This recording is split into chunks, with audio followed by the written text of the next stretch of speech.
Nous allons voir ici l'annexe 3 de notre document. Pardon, ce n'est pas ça. Voilà.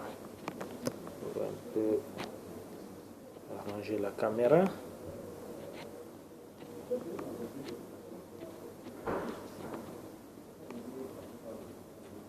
Voilà. Alors, nous avons dans la session 1 de notre formation, nous y sommes toujours. Je vous avais promis l'annexe numéro 3. Cette annexe-là porte sur les étapes de la boucle de régulation. Rappelez-vous que dans la vidéo principale, je vous ai dit à la fin du cours, quasiment à la fin en tout cas, que malgré les efforts de prévision réalisés pendant la planification du projet, pendant l'élaboration du projet, tout au long de la mise en œuvre, les prévisions sont toujours présentes. Et ces prévisions-là vont passer par une boucle de régulation qui amène à la prévision, à la réprévision, si vous voulez, et à des ajustements, c'est-à-dire à des corrections. Et là, c'est une tâche très, très importante du chef de projet, une tâche qui se décompose finalement tout au long de la mise en œuvre en plusieurs étapes. La première étape, très importante, il y a au total 6 étapes. La première étape qu'il faut relever, c'est d'abord le constat. Le constat. Alors, ici, le chef de projet doit faire le constat de la situation. C'est un peu mal écrit, c'est pas bon. Il faut revenir. Il y a la première chose à faire, donc, c'est le constat.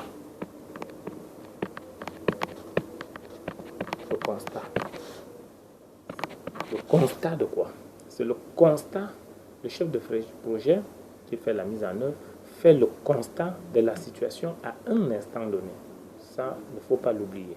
Le constat de la situation à un moment donné. Lorsqu'il fait ce constat, en deuxième lieu, il va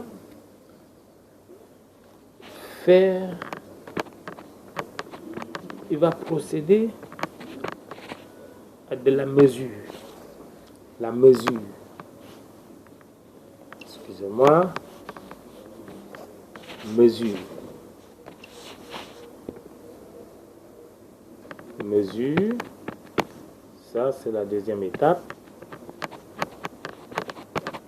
Il mesure quoi?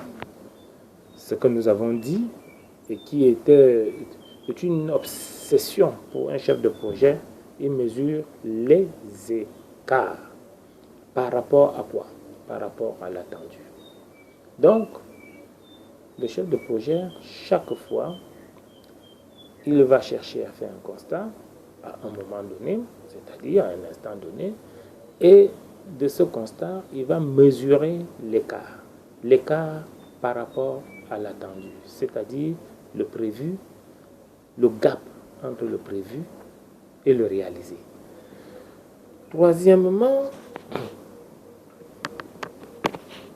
le chef de projet, une fois qu'il a mesuré l'écart et qu'il a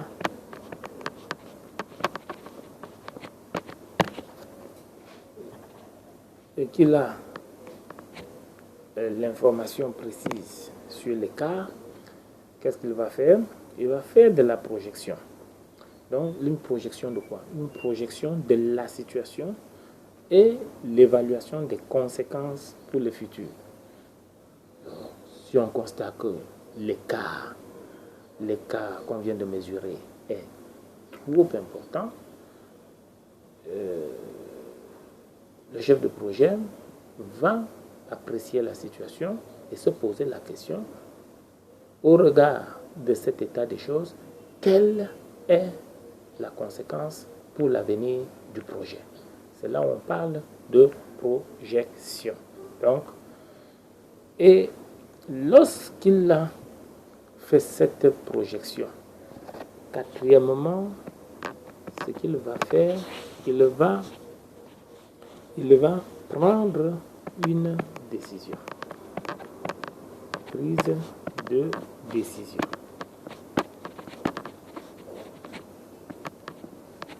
Prise de décision. Alors, la prise de décision vise quoi?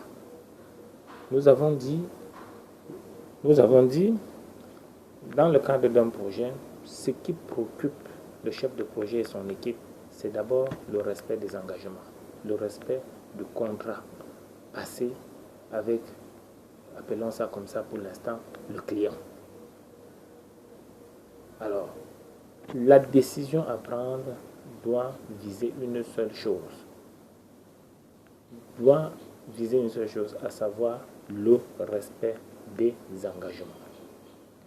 Une fois qu'il a pris la décision, par rapport à ce qui avait été déjà prévu, le chef de projet va simplement faire de la mise à jour. Voilà. Il va faire de la mise à jour. Alors, donc, la mise à jour consiste à faire quoi? À créer donc un nouveau scénario, n'est-ce pas, qui respecte tout simplement les engagements. Donc, il faut créer un nouveau scénario qui permet donc de respecter les engagements. Et enfin, puisqu'il y a eu mise à jour, puisqu'il y a eu reprévision, si vous voulez, le chef de projet ne travaille pas seul. Il y a des gestionnaires avec qui il travaille, qui s'occupent des tâches précises. Et par rapport à ça, il faut qu'il distille l'information liée à cette mise à jour. Donc, l'information. Donc, il faut informer les gens. Alors, on informe les qui? Je l'ai déjà dit, on forme, n'est-ce pas, les acteurs pour une exécution conforme à la nouvelle prévision. Donc, on va informer les acteurs pour que, donc, on résume. Je suis chef de projet, je suis en train de mettre en œuvre un projet. Il y a des choses qui doivent retenir mon attention. 1. Le respect des engagements. 2. Je dois savoir qu'il y a toujours des contretemps. Et 3. Qu'à tout moment, je peux être sollicité pour donner un compte rendu. Alors, la principale tâche qui me revient, c'est 1. Le constat de la situation à un instant T. 2. Mesure de l'écart par rapport à l'attendu. 3. Projection de cette situation et l'évaluation de ses conséquences pour le futur. 4. La prise de décision pour revenir au respect des engagements. 5. La mise à jour, donc avec création d'un nouveau scénario qui respecte les engagements, Et enfin, l'information des acteurs pour une exécution conforme à la nouvelle prévision.